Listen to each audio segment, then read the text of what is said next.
जी नाज़रीन अवां खे आगाह कयूं। अॻूणे वज़ीर आज़म ऐं PTI chairman Imran Khan audio leak जी जांच लाइ सुप्रीम कोर्ट सां राब्तो करे वरितो आहे।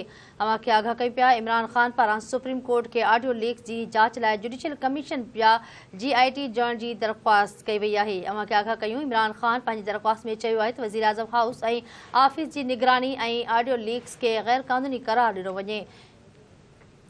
इन ई हवाले सां इस्लामाबाद खां द टीवी जो ब्यूरो चीफ नज़ीर चारण लाइन ते मौजूद आहे। जी नज़ीर आगाह कजो।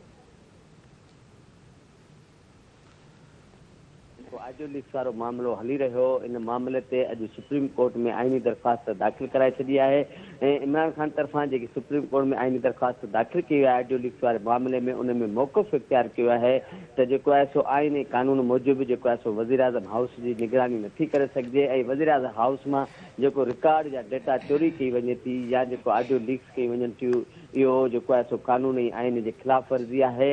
वज़ीर आज़म इमरान ख़ान इन दरख़्वास्त में इहो बि मौक़िफ़ इख्तियार कयो आहे। ठीक है नज़ीर, वॾी महिरबानी तफ़सील ॾिना।